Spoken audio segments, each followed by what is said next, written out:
வணக்கம். இது தமிழ் குரல். இது ஒரு சிறப்பு நேர்காணல். நம்மளோட இணைஞ்சிருக்கிறது யாருன்னு பார்த்தீங்கன்னா, திமுகவினுடைய செய்தி தொடர்பாளர் திரு ராஜா தமிழ்மாறன் அவர்கள் இணைஞ்சிருக்காங்க. வணக்கம் தொடர். வணக்கம். வணக்கம். அமெரிக்காவினுடைய விவசாய செக்ரட்டரி ஒரு ட்விட் போட்டிருந்தாங்க. அதாவது இந்தியாவினுடைய கதவுகள் திறந்துருச்சு, இனிமேல் அமெரிக்காவினுடைய ரூரல் பகுதி பணத்துல கொளிக்க போகுது செல்வத்தில் அப்படிங்கிற ஃபார்ம் ஓனர்ஸ் வில் என்ஜாய்னு சொல்லியிருக்காங்க. ரூரல் எக்கானமி அப்படின்னா என்னங்க அர்த்தம்? அது நாமெல்லாம் செத்து அவனை காப்பாற்ற போறோமா? அப்படிதான் இல்லை, நம்மளுடைய வாழ்வாதாரம் முடிஞ்சிடும். இந்த மைக்ரோ எக்கானமி பூரா அடி வாங்கும். இதை தமிழ்நாடு இப்போ வந்து we are under safe hands of நம்மளோட தலைவர், இனத்தலைவர் முத்துவேல் கருணாநிதி ஸ்டாலின் ஐயா இருக்கிறதுனால தப்பிக்கிறோம். ஏன்னா இதுக்கெல்லாம் அரணா இருந்து எதையுமே அலோவ் பண்ணாமல் எல்லா ரூபத்திலையும் டிஃபெண்ட் பண்ணி வச்சிருக்கிறது நம்ம லீடர் தான். தமிழ் இனம் தான் இதில் விழிச்சுக்கிட்டது. எந்த ரூபத்திலும் இடம் கொடுக்காம தொடர்ந்து அவர்களுக்கு இடமே கொடுக்காம வச்சுக்கிட்டு இருந்தது. இப்போ பழனிசாமி அவர்கள் மாதிரி எதிர்கட்சியினுடைய தலைவர் பழனிசாமி ஐயா மாதிரி இன துரோகிகள் எல்லாம் அவங்கள கூட்டிகிட்டு வந்து தமிழ்நாட்டுக்குள்ளே விடுகின்ற வேலையை செய்கிறாங்க. இதெல்லாம் எந்த விதத்தில் நியாயம்? இதுக்கெல்லாம் பதில் சொல்லணுமே அவர். நீங்கள் இந்த 2 ட்ரீட்டிக்கு நான் இந்த வீடியோ மூலமாக நான் தெளிவாக கேட்குறேன். திரு பழனிசாமி ஐயா அவர்களே, இதற்கான பதில் என்ன உங்களுது? இதுக்கு என்ன நீங்கள் பதில் சொல்கிறீங்க? உங்களுடைய கூட்டணியில் இருக்கக்கூடிய உங்களுடைய என்டிஏ கூட்டணியில் நீங்கள் வந்து அங்கே வைக்கிறீங்க, அவ்வளோதான். பிரதமர் இந்த இப்படிப்பட்ட முடிவுகள் எடுத்து நீங்கள் பச்சை தமிழர், நீங்கள் விவசாயின்னு சொல்லிக்கிறீங்க. நீங்கள் பச்சை துண்டு இனிமேல் கட்டவே கூடாது. இதுக்கெல்லாம் தீர்வு காண்ற வரைக்கும் நீங்கள் விவசாயின்னு உங்களை சொல்லிக்காதீங்க. பச்சை துண்டு நீங்கள் கட்டக்கூடாது. தெளிவாக நான் சொல்கிறேன் நான். ஏன்னா அந்த தகுதி இழந்துட்டீங்க. இதற்கான தீர்வை சொல்லுங்கள். நீங்கள் எப்படி இந்த தமிழ்நாட்டில் இருக்கக்கூடிய விவசாயிகளை நீங்கள் காப்பாற்ற போகிறீங்க? முத்துவேல் கருணாநிதி ஸ்டாலின் ஐயா அவர்கள் வந்தாங்கன்னு சொன்னால் அவர் பாதுகாப்பறனா நிற்பார். இந்த சட்டம் இங்கே செல்லாது, என் நாட்டுக்குள்ள விட மாட்டேன்னு சொல்கிறதுக்கு அவருக்கு தெம்பு இருக்குது, திராணி இருக்குது. எந்த ஷாவும் தமிழ்நாட்டில் ஆள முடியாதுன்னு அவனால் சொல்ல முடியுது. இன்னைக்கு வரைக்கும் ஃபைட் பண்ணிட்டு இன்னைக்கு வரைக்கும் ஃபைட் பண்ணுவார். அளவு பண்ண மாட்டேன்னா பண்ண மாட்டேன் தான். நீங்கள் இப்படி சொல்கிறதுக்கு முதுகெலும்பு இருக்கா? உங்களுக்கு தகுதி இருக்கா? அந்த வழக்குகள்லேருந்து உங்களை விட்டுற போகிறாங்களா? இல்லை, அவர் தான் கூட்டணியே சொல்ல மாட்டேங்கிறாரு, சொல்ல மாட்டார். அப்போ இன்னும் ஒரே ஒரு ஃபோட்டோ மட்டும் தான் வச்சுருக்காங்க. அவர் ஃபோட்டோ மட்டும் தான் இருந்தது. அதை எடுத்துட்டாங்கன்னா பிஜேபி ஆளுகின்ற கட்சியாக அதிமுக மாறிட போகுது. விரைவில் அவங்களோட நோக்கம் அதுதான். அப்போ இந்த தேர்தலை சந்திக்கிறதுக்கு இதெல்லாம் ரொம்ப ரொம்ப முக்கியமான விஷயங்களாக எங்களுக்கு தெரியுது. இதற்கான பதில் அவங்க கொடுக்கணும். இதில் குழப்பம் விளைவிப்பதற்காக இந்த சிறுபிள்ளைத்தனமாக விஜய் அவர்களாகட்டும், இல்லை வந்து சீமான் அவர்களாகட்டும், இது பாரதிய ஜனதாவினுடைய கைக்கூலிகளாக இருந்துட்டு இங்கே ஒரு குழப்பம் விளைவிக்கிற ஒரு முயற்சியை செஞ்சுக்கிட்டு இருக்காங்க. அதை நீங்கள் பெருசாக எடுத்துக்காதீங்க தயவு செஞ்சு. இதற்கான பதில்களை விஜய் அவர்களும் திறமை இருந்ததுன்னா, இதை புரிஞ்சுக்கிற திறமை இருந்ததுன்னா, இப்படி ஒன்று நடக்குதுன்னு ஒரு வேளை அவர் தூக்கத்துலேருந்து எழுந்து தெரிஞ்சுக்கிட்டாருன்னா இதை பற்றிலாம் கொஞ்சம் பேச சொல்லுங்கள். நம்ம இளைஞர்கள்கிட்டே நம்ம கேட்போம், இதெல்லாம் ஒன்று தெரியுமாப்பா, இதெல்லாம் ஏதாவது வந்து உங்களுக்கு பாசிட்டிவ் இம்பேக்ட் இருக்கா, இதுக்கான என்ன பதில் அப்படிங்கிறத மீடியாக்களும் கேட்கணும்னு நான் கேட்குறேன். இல்லை, நீங்கள் கேட்டீங்க எடப்பாடி பழனிசாமி அவர்கள் இதில் முடிவு சொல்லணும் அப்படின்னு. உண்மையிலேயே அவருக்கு இப்படி ஒரு விஷயம் நடக்கிறது தெரியுமான்னு கூட தெரியாது அவருக்கு. ஆமாம், அதான் வருத்தமாக விஷயம் இல்லையே. எம்என் ரேகா முடிச்சிட்டாங்கல்ல. ஆமாம், அதான் இன்னைக்கு வந்து அழகாக வந்து விஜி ராம்ஜின்னு ஒன்று கொண்டு வந்துட்டாங்கல்ல, அதில் முடிஞ்சிருச்சு. அப்போ சாமானியர்களுக்கான வேலை வாய்ப்பை உத்தரவாதப்படுத்துகின்ற ஒரு திட்டத்தை முடிச்சுட்டாங்க. இப்போ நீங்கள் ப்ரொப்போசல் அனுப்பிச்சு தான் வந்து ஒன்றிய அரசுகிட்ட நீங்கள் ஒப்புதல் வாங்கி தான் நீங்கள் வந்து நிதியவே நீங்கள் சாங்ஷன் பண்ணாதான் நீங்கள் வேலையை ஆரம்பிக்க முடியும். உதய மின் திட்டம் முடிஞ்சிச்சு. அப்போ என்னன்னு கேட்டிங்கன்னா, எதெல்லாம் தமிழுடைய வாழ்வாதாரத்தை அடித்த சாமானியனுடைய வாழ்க்கையை சிறப்பாக வச்சுக்கிட்டு இருந்தோம் அதெல்லாம் நசுக்கிற வேலையை செய்கிறாங்க, அழிச்சுக்கிட்டு இருக்காங்க. இதில் இன்னொரு விஷயம் என்னன்னா, வட இந்திய மக்கள் இந்த ஹிந்தி பெல்ட் வந்து மோடியை பாஜகவுக்கு ஆதரவு கொஞ்சம் கொடுத்துட்டு இருந்துச்சு. உண்மையிலேயே அந்த மக்களுடைய வாழ்க்கையை பாலிச்சிட்டாங்கன்னு தோணுது. அதுக்கு 2 காரணம். ஒன்று வந்து என்னென்னு கேட்டிங்கன்னா, அவங்க அறியாமையில் இருக்காங்க. இன்னமும் சொல்கிறேன் நான். என்னென்னு கேட்டிங்கன்னா, அங்கே இருக்கிற நியூஸ் சேனல்ஸ் எல்லாமே வந்து கிட்டத்தட்ட ரிலையன்ஸ் பெரிய ட்ரீட்டின்னு கொண்டாடுறாங்க. அதை தான் சொல்கிறேன். ரிலையன்ஸ் வந்து 80% சேனல்களை விலைக்கு வாங்கிட்டாங்க. கடைசியாக NDTV விற்காமலே இருந்துகிட்டு இருந்தது, கொடுக்க மாட்டேன்னு வச்சுட்டு இருந்தார். அதை அதானி வாங்கிட்டார். ரைடு மிரட்டி வாங்கிட்டாங்க. இப்போ 95% நியூஸ் சேனல்கள் முழுக்க பாரதிய ஜனதாவுக்கு வேலை பார்க்கின்ற கைக்கூலிகளாக மாறிவிட்டன. ஏது இவங்களுக்கு பிரச்சனையாக இருக்குன்னா, உங்களை போன்ற இந்த சமுதாயத்தில் அக்கறை கொண்டிருக்கக்கூடிய உண்மை கருத்துக்களை பகிரக்கூடிய சோஷியல் மீடியாவில் இருக்கிற யூடியூபர்ஸ் தான் வந்து இவங்களுக்கு இப்போ ப்ராப்ளம். இதை இவங்களால் கண்ட்ரோல் பண்ண முடியலை. ஏன்னா தமிழ்நாட்டில் இருக்கக்கூடிய யூடியூபர்ஸ் ஆர் வெரி ஸ்ட்ராங். நார்த்தில் இருக்க யூடியூபர் கூட வந்து பெய்டு ஸ்டாஃபாக வேலை பார்க்க ஆரம்பிச்சுட்டா அவன்கிட்ட காசை வாங்கிட்டு. இங்கெல்லாம் அப்படிலாம் பண்ண முடியாது. நீங்கள் யாரையுமே தப்புன்னா தப்பு. கண்ணகி வழக்கத்தில் வந்தவங்க நம்ம மன்னராக இருந்தாலும் தப்புன்னு கேட்டு தான் பழக்கம். எங்கள்கிட்டே வந்து உரிமையோடு பேசுவாங்க. நம்ம கட்சிக்காரங்களே கேள்வி கேட்குறதுனா என்னென்னா இப்படி தப்பாக நடக்குது, நம்ம அலோவ் பண்ணலாமானே, சரியானேன்னு கேட்குற ஆட்கள் தான் நம்ம மீடியா எல்லாருமே. அப்போ இங்கே இருக்கக்கூடியவர்கள் விழித்து கொண்டார்கள். இந்த அவேர்னஸ் தான் அவனுக்கு ப்ராப்ளமாக இருக்குது. அதான் எங்கள் பிஜேபிக்கு பெரிய பிரச்சனை. இப்போ இது வந்து நார்த் இந்தியன் மீடியால இந்த அளவுக்கு எஃபெக்டிவா இல்ல. டிஸ்கஷனே நடக்க நடக்க மாட்டேங்குது. மாட்டேங்குது. ஆமா, பயங்கரமா அவர் வந்து அவனுக்கு வந்து பப்புன்னு ராகுல் காந்தியை காலி பண்றதுல தான் வந்து இலக்கு வச்சிருக்கானுங்களே ஒழிய, ஏங்க பெண்கள் எல்லாம் சேர்ந்து மோடி ஏதோ பண்ண வந்தாங்கன்னு பேசுறான அறிவு இருக்கா? மனசாட்சி வேண்டாமா? நீங்க அப்படி சொல்லலாமா? ஒரு பாராளுமன்றத்தை நீங்க உலக அரங்கத்தில் எப்படிங்க பார்ப்பாங்க? எவ்வளோ பெரிய தவறான ஒரு கட்டமைப்பு. அவர் அடிக்க வந்தாங்கன்னு சொல்றீங்களே. ஏன் நீங்கள் வந்து மன்மோகன் சிங் அவர்கள் வந்து பிரதமராக இருந்தபோது பேப்பர்லாம் நீங்கள் மேலே எரிஞ்சப்ப அதெல்லாம் வாங்கிக்கிட்டு அந்த மனுஷன் கட்சிக்காரங்க முன்னாடி நின்னாங்க. அவர் தன்னோட உரையை முழுமையாக படிச்சுட்டு தாங்க வெளியே போனார். இவர் வரவே மாட்டேங்கிறாரு. அதாவது முழுக்க என்ன பின்விளைவுகள் அப்படிங்கிறத இந்த வீடியோவில் நம்ம தெளிவாக சொல்லியிருக்கோம். இல்லை, ரஷ்யா கூடயும் பஞ்சாயத்து ஆரம்பிச்சிருந்தாங்க. அதுவும் ஆமாம், அங்கே இருக்கிற பிரச்சனையை நான் சொல்லிடுறேன், கேட்டுக்கோங்க. அங்கேருந்து நம்ம வந்து க்ரூட் ஆயில் வாங்கணும், நீங்களாம் நான் சாமானிய மக்கள் எல்லாம் என்ன நினச்சிக்கிட்டு இருந்தாங்கன்னு சொன்னால், இவர் க்ரூட் ஆயில் வாங்கினது வந்து நம்ம சாமானியர்களுக்கு பெட்ரோல் கம்மி விலையில், டீசல் கம்மி விலையில் கொடுக்கறதுக்கு. ஆமாம், அப்படி நினைக்கிறீங்க? அப்படிதான் நினைச்சோம் முதல்ல, ஆனால் நடக்க அப்படிதான் நினச்சிங்க. ஆனால் உண்மை என்னன்னு கேட்டிங்கன்னா அது இல்லை. நயாராங்கிற கம்பெனி 51% புதின் ரஷ்யாவினுடைய பங்குகளை வைத்திருக்கக்கூடிய நிறுவனம். இப்போ பெட்ரோல் பங்க்லாம் இங்கே நிறைய போட்டிருந்தாங்க. நயாரா பங்க் எல்லாமே மெஜாரிட்டி ஸ்டேக் ஹோல்டர் யாருன்னா ரஷ்ய அரசு.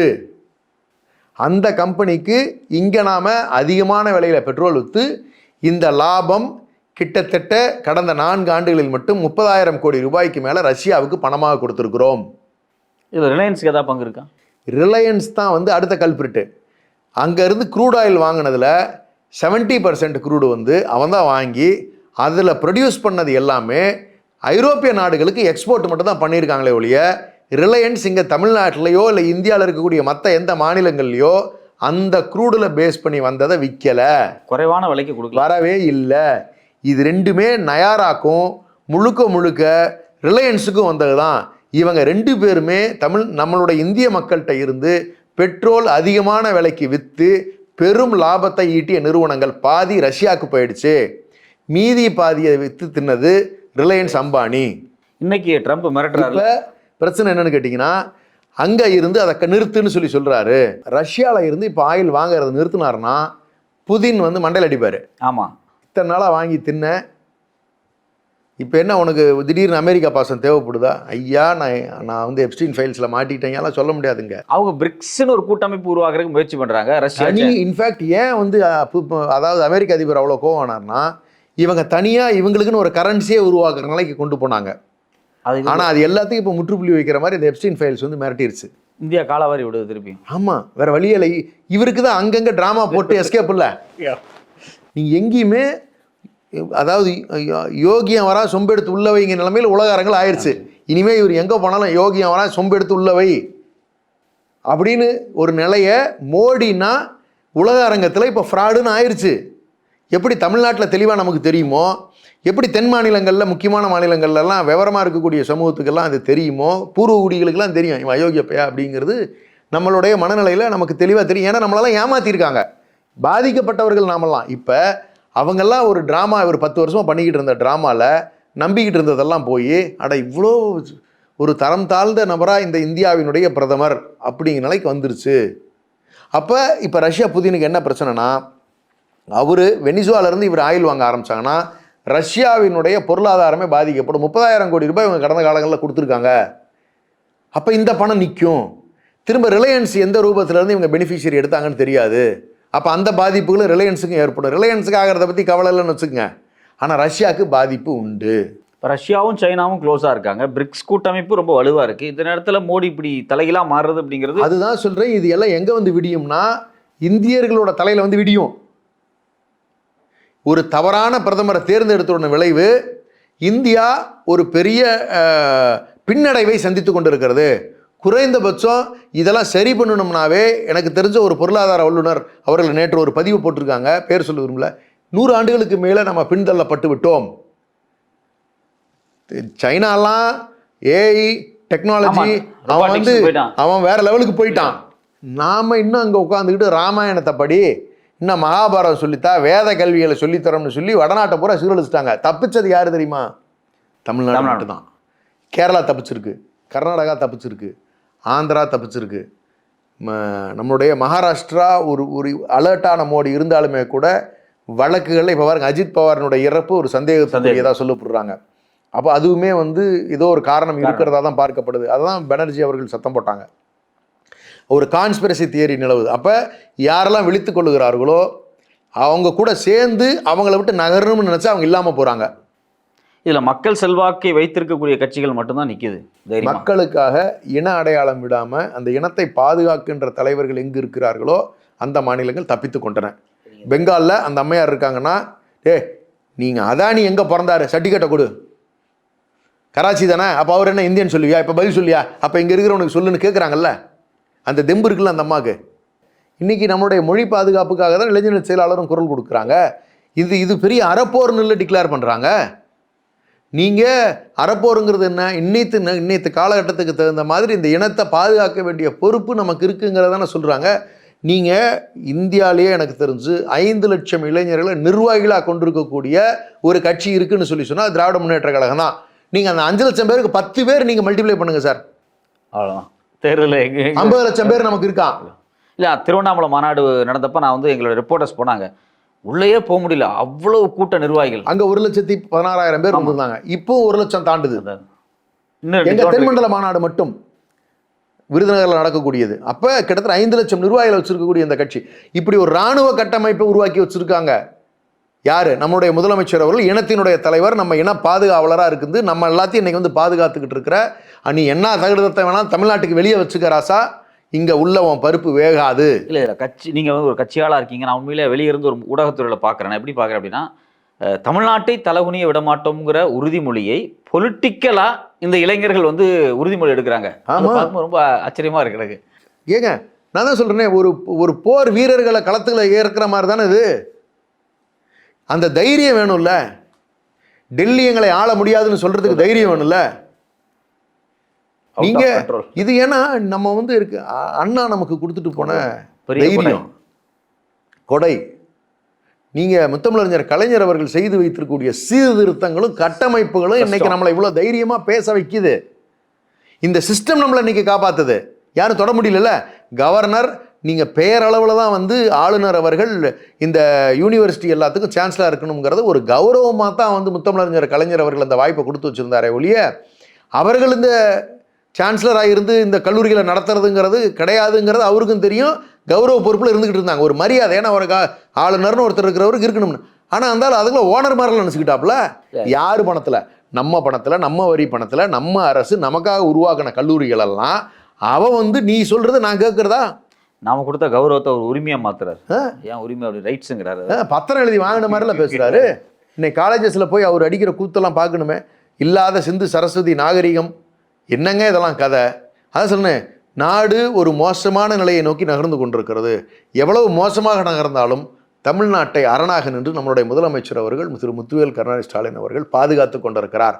அவருக்கு வலுவாக, அவருக்கு உறுதுணையாக இளைஞரணி செயலாளர் இன்னைக்கு நம்மளுடைய கழகத்தினுடைய தலைவர் அவர்கள் உருவாக்கிய இளைஞரணியை பன்மடங்கு வலுவான ஒரு கோட்டையாக மாற்றி காட்டியிருக்கிறார். அதே சமயத்தில் நான் அந்த மொழிப்போர்த்தி அன்னைக்கு எங்கள் டீம் அங்கே போய் வீடியோ எடுத்தாங்க. அதில் மாணவர்கள் பேசுனதெல்லாம் பதிவு இருக்கு. நான் பார்த்து ஆச்சரியப்பட்டேன்னா, தமிழுக்கு நீங்கள் பணம் தர மாட்டீங்க, சமஸ்கிருதம் 2500 கொடுக்குறீங்களா, மாணவர் பேசுகிறாங்க. ஆமாம், அவேர்னஸ். இதை தான் நம்மளுடைய தலைவர் அவர்கள் செஞ்சுக்கிட்டே வராங்க தொடர்ந்து. நீங்கள் என்னென்ன அடுத்த கட்ட நகர்வு தான் நமக்கு ரொம்ப கேர்ஃபுல்லாக இருக்க வேண்டியது. இந்த தேர்தல் உறுதியாக திமுக ஜெயித்தாக வேண்டிய தேர்தல், தமிழர்கள் வெற்றி பெற்றாக வேண்டிய தேர்தல். ஏன்னா நமக்கும் தமிழர்களுக்கும் தமிழ்நாட்டுக்கும் எதிராக இருக்கக்கூடிய என்டிஏ கூட்டணி எதிர்த்து ஜெயிக்க வேண்டிய தேர்தல் இது. நமக்கு திராவிட முன்னேற்ற கழகம்ங்கிறது ஒரு கட்சின்னு மற்றவங்க பார்வைக்கு தெரியலாம். ஆனால் இது இந்த இனத்தினுடைய பாதுகாவலர்கள் உருவாக்கி இருக்கக்கூடிய ஒரு கட்டமைப்பு. அது இன்னும் நார்த்திலிருந்து சில பத்திரிகைகளில் சில முக்கியமான அங்கே இருக்கக்கூடிய டெமோக்ராட்ஸ் எழுதுறாங்க, தமிழ்நாட்டினுடைய திமுகவினுடைய பிரசன்ஸ் அப்படிங்கிறது டெமோக்ரஸியை பாதுகாக்கிறது, இந்தியாவோட டெமோக்ரஸி பாதுகாக்கிறது. நீங்கள் அன்னைக்கே குடவலை முறையும் நம்ம வந்து பாதுகாப்பாக மக்களுக்கு விரும்பாத செயல்களை நம்ம செய்யக்கூடாதுன்னு நமக்குடைய சங்க இலக்கியங்களை நமக்கு தெளிவாக இருக்குல்ல. வரி வசூல் செய்கிறதே நீங்கள் எப்படி செய்யணும்? யானை புகுந்து நீங்கள் வயலுக்குள்ளே புகுந்து நெல் திங்கிற மாதிரி இருக்கக்கூடாது. நீங்கள் கொஞ்சம் கொஞ்சமாக சேர்த்து வச்சு யானைக்கு தினைக்கும் ஒரு உருண்டை பகிர்ந்து கொடுக்கணும். நீங்கள் ஒவ்வொரு உருண்டையாக பிரித்து கொடுக்கணும். யானையை நீங்கள் நேரடியாக வயலுக்குள்ள அமைச்சு சாப்பிட அலோவ் பண்ணக்கூடாதுன்னு சொன்னாங்களா? அப்படின்னா என்ன அர்த்தம்? கௌரவமாக அவங்கள என்ன முடியுதோ அதை வச்சுக்கணும், அதை சேர்த்து வச்சுக்கணும், அதை கொஞ்சம் கொஞ்சமாக கொடுக்கணும்னு தானே சொல்கிறாங்க. இது இப்படி புறநானூரில் சொல்லப்பட்டது விஷயங்களை இவங்களுக்கு ஏதாவது தெரியுமா? நிர்மலா சீதாராமன் அம்மையார் அப்பப்போ வேணும்னா இஷ்டத்துக்கு மாற்றிக்கிறாங்களே. இல்லை வழக்கமாக குரல் சொல்லுவாங்க, இந்த பட்ஜெட்டுக்கு குரல்னு சொல்லலை. இல்லை, தமிழ் தப்பிச்சுது. உண்மையில எனக்கு பெருமையாக இருந்துச்சு. ஏன்னா தமிழை வச்சு வச்சு விளையாடிக்கிட்டு இருந்தாங்க, வேதனையாக இருந்துச்சு. இந்த முறை எடை போங்கடா அப்படிங்கிற ரேஞ்சுக்கு அவங்களும் விட்டுட்டாங்க, நமக்கு நிம்மதி, தமிழ் தப்பிச்சுதுங்கிற பெருமை எனக்கு இருந்துச்சு. ஏன்னா அந்த அம்மாலாம் தமிழர்னு சொல்லிட்டு நம்மளை குழப்பிக்கிட்டு இருக்கிற வேலையை சில இடங்களில் செஞ்சாங்க. ரெண்டாவது இந்த பட்ஜெட்டில் நமக்கு எதுவுமே அறிவிக்கலை, ஏன்னா அவங்களுக்கு தெரியும் அவங்களால இங்கே ஜெயிக்க முடியாதுங்கிற முடிவுக்கு வந்துட்டாங்க. அதனால தான் அறிவிக்கலை. ஆனால் ஒரு தந்திரத்தை கையாளுவதற்கான முயற்சி எடுத்திருக்காங்க. நேற்று கோர்ட்டில் வந்து பப்ளிக் இன்ட்ரெஸ்ட் லிட்டிகேஷன் கேஸ் ஒன்று போட்டிருக்காங்க. கேஸை எடுக்க சொல்லி ஸ்பெஷல் மென்ஷன் உபாத்தியாய் அவர்கள் வந்து பண்ணியிருக்காரு. அவர் யாருன்னா பாரதிய ஜனதா கட்சியினுடைய பில் ஸ்பெஷலிஸ்ட். அவர் பாரதிய ஜனதா கட்சியில் நிர்வாகியாக இருந்தவர். அவர் தான் வந்து வேதங்களை கட்டாய பாடமாக்கணும்னு சுப்ரீம் கோர்ட்டில் பில்லு கேஸ் போட்டவர். யூனிஃபார்ம் சிவில் கோடுக்கான வழக்குகளை போட்டவர். மத ரீதியான பிரச்சனைகள் எல்லாத்துக்குமே வந்து கேஸ் போடுற வழக்கம் வந்து நிறைய உண்டு அவருக்கு. அவர் நேற்று என்ன கேஸ் போட்டிருக்காருன்னா, தேர்தலுக்கு முன்பாக இந்த கட்சிகள் இலவசங்கள் அறிவிக்கக்கூடாது, அது வந்து மக்களை ஏமாற்றுவா இருக்கிறது அப்படிங்கிற ஒரு கேஸை வந்து மென்ஷன் பண்ணி இதை எடுத்துக்கணும்னு சொன்னப்போ, ஆமாம் இது முக்கியமான விஷயம் தான். அதில் வேற சொல்கிறாரு, இன்னும் நிலவையும் சூரியனை மட்டும்தான் விட்டு வைத்திருக்கிறார்கள், மற்றது எல்லாமே சொல்கிறாங்க கொடுக்குறேன்னு அப்படின்னு சொல்கிறாரு. ஆமாம், சூரியனை விட்டு வைத்திருக்கிறீர்கள், உங்களால் தொடவே முடியாது. அந்த மனநிலையில் நேற்று அந்த கேஸ் எடுக்கணும்னு சொன்னப்போ, ஆமாம் மார்ச்சில் எடுக்கலாம். ஏன்னா இந்த கேஸை 2 ஜட்ஜு உட்கார்ந்த அமர்வு ஏற்கனவே கேட்டுருச்சு, ஒரு தீர்ப்பு வழங்கிருச்சு. இதில் கான்ஸ்டியூஷன் படி நம்ம இன்டர்ஃபியர் பண்ண முடியாதுன்னு சொல்லிட்டாங்க. இப்போ அதை சேஞ்ச் பண்ணணும்னா அவங்களுக்கு 3 ஜட்ஜு கொண்ட அமர்வு தேவைப்படுகிறது. அதை நேற்று கான்ஸ்டியூட் பண்ணி மார்ச்சில் இந்த கேஸ் எடுக்கலான்ட்டாருங்க. அப்போ என்னன்னா, தமிழ்நாட்டுக்கு நாம் வழங்கி வருகின்ற உரிமைகளை நம்ம இலவசம்னு என்னைக்கு சொன்னதே கிடையாது. அது கொடுக்க வேண்டிய அவசியம் அரசுக்கு இருக்கு. அரசு வந்து அப்போ நான் அரசோட கடமை மக்களோட உரிமை. ஆமாம், அப்போ நேற்று ஒரு விவாதத்தில் பேசும்பொழுது நம்ம வந்து சொல்கிறோம், ஒரு கட்டமைப்பு உருவாக்குனா அது பொருளாதார முடிவு தான். நீங்கள் அரசு மக்களுக்கு என்ன சொல்லணும், ஒரு கட்சி என்ன சொல்லும், உங்களுடைய நலனுக்காக ஸ்பெஷல் எக்கனாமிக் ஜோன் நாங்கள் கொண்டு வரோம், இந்தந்த ஏரியாவில் இந்தந்த தொழில் சிறப்பாக இருக்குது, இதை கொண்டு வரோம், உங்களுக்கான கல்வியை நாங்கள் வந்து கொடுக்குறோம், கட்டணம் இல்லாமல் கொடுக்குறோம், உங்களுடைய உரிமை தொகையாக நாங்கள் வந்து மகளிருக்கு கொடுக்குறோம் அப்படின்னு சொல்கிறதெல்லாம் இதெல்லாம் இலவசத்தில் வராது. உரிமை இது எல்லாம் உரிமை. நீங்கள் அந்த சமூகத்தை உயர்த்துவதற்காக மக்களுக்காக நம்ம வழங்குகின்ற அவர்களுடைய அடித்தள வாழ்க்கையை நீங்கள் என்ன சொல்லணும்னு சொன்னால் ஸ்டாண்டர்ட் ஆஃப் லிவிங்கை இம்ப்ரூவ் பண்ணுறதுக்கான வேலை. அப்போ the point is very very clear. அப்போ இது ஒரு அஜெண்டா வச்சு இந்த எலெக்ஷனுக்கு முன்னாடி தமிழ்நாடு அரசியலை பேஸ் பண்ணி தான் நம்மளுடைய மக்கள் இவ்வளோ பெனிஃபிட்டடாக இருக்காங்கங்கிறது அவங்களுக்கு உறுத்துது. அதை கை வைக்கிறதுக்கான முயற்சி தான் அவங்க எடுத்திருக்காங்க. பட் ஆனால் ஒரு விஷயத்தை தெளிவாக சொல்கிறேன், திராவிட முன்னேற்ற கழகம் நம்மளுடைய தலைவர் அவர்களும் நமக்கு முன்னோடி இருக்கக்கூடிய தலைவர் அவர்களும் ஒரே ஒரு உதாரணத்தை சொல்லி நான் நிறைவு பண்ணுறேன். அண்ணாவினுடைய நினைவு நாளுக்கு மிசா கொடுங்கோல் நடந்து கொண்டிருந்த பொழுது திருமணத்திற்கு வர இயலாதவர்கள்னு சொல்லி ஒரு பட்டியலை வெளியிட்டார். அவங்கெல்லாம் அரெஸ்ட் ஆனவங்கிறது ஊருக்கே தெரியும். அப்படி தான் முத்தமிழறிஞர் கலைஞர் அவர்கள் நம்மளை வளர்த்துருக்காரு. எங்களுக்கு தெரியும், நீங்கள் கோர்ட்டில் இம்ப்ளிமெண்ட் பண்ண ட்ரை பண்ணாலும் அதை எப்படி டீல் பண்ணுறதுங்கிற டூல் எங்ககிட்ட இருக்குது. நீங்கள் கோர்ட்லேயே நீங்கள் திருப்பரங்குன்ற மேட்டரே நீங்கள் வச்சுக்கிட்டீங்கனாலும் எப்படி டீல் பண்ணுங்கிற முடிவு எங்ககிட்ட இருக்குது. தமிழ்நாட்டு மக்களை பாதுகாக்கின்ற அத்தனை வித்தைகளையும் முத்தமிழறிஞர் கலைஞர் அவர்கள் எங்களுக்கு சொல்லி தந்து விட்டு தான் போயிருக்கிறார். அண்ணா எங்களை இந்த பயிற்சி பாசறையில் உருவாக்கி வைத்திருக்கிறார். தந்தை பெரியார் அவர்கள் எங்களை அரணாக நின்று பாதுகாக்கிறார். இவர்களினுடைய மொத்த உருவாக நம்முடைய முதலமைச்சர் அவர்கள் இருக்கிறார். எந்த கொள்கை சமரசமும் இல்லாத எங்களுடைய இளைஞரணி செயலாளர் இன்று அறிவிக்கவிருக்கிறார். தன்னுடைய போர் குணத்தை இனிமே தான் அவங்க பார்க்க போகிறாங்க. மிகப்பெரிய வெற்றியாக இந்த தேர்தல் உறுதியாக அமையும். இவர்கள் இப்படியே போகின்றது தமிழ்நாட்டுக்கு நல்லதல்ல. இருந்தாலும் நம்முடைய தலைவர்களால் தப்பிக்கிறோம். ஆனால் இந்தியா பெரிய சேதத்தை வரும் காலத்தில் அடுத்த ஒரு வருடத்தில் கடுமையாக சந்திக்கவிருக்கிறது. இதை நார்த்தில் இருக்கக்கூடிய மீடியாஸ்க்கு நீங்கள் தயவு செஞ்சு கம்யூனிகேட் பண்ணுங்கள். உங்கள் தொடர்பில் இருக்கக்கூடியவர்களுக்கு சொல்லுங்கள். இந்த அமெரிக்கன் ட்ரீட்டி இன்றைக்கி அரைப்பக்க விளம்பரம் கொடுத்துருக்காங்க. அமெரிக்கன் ட்ரீட்டியை பேஸ் பண்ணி அது பாராட்டி ஒன்றிய அரசு தினமலரில் அரைப்பக்க விளம்பரம், அது நல்லதுன்ட்டு. எவ்வளோ பெரிய ஐயோக்கியத்தனம். நார்த் இந்தியன் மீடியாஸ் அப்படி தான் பண்ணுறாங்க. அப்போ அந்த பணம் தான் மீடியாவுக்கு தேவைப்படுது. அப்போ நம்மள மாதிரி யூடியூபர்ஸை தொடர்பு கொள்ளுங்கள், அதை டீட்டெயிலாக ஸ்டடி பண்ண சொல்லுங்கள், சாமானியனோட வாழ்க்கையை பாதுகாக்க சொல்லுங்கள். அந்த பொறுப்பு நம்ம எல்லாத்துக்குமே இருக்குது. என்னுடைய தொடர்பில் இருக்குங்கிட்ட சொல்கிறேன். இது ஒரு வேண்டுகோளாக உங்கள்கிட்ட வைக்கிறேன் தோழர். மிக விரிவாக சர்வதேச அரசியலிருந்து நம்ம தமிழ்நாட்டு அரசியல் வரைக்கும் மொத்தமாக அலசி ரொம்ப நேரத்தை எடுத்து எங்களுக்காக பரிந்துருக்கீங்க. ரொம்ப நன்றி தோழர். நன்றி தோழர்.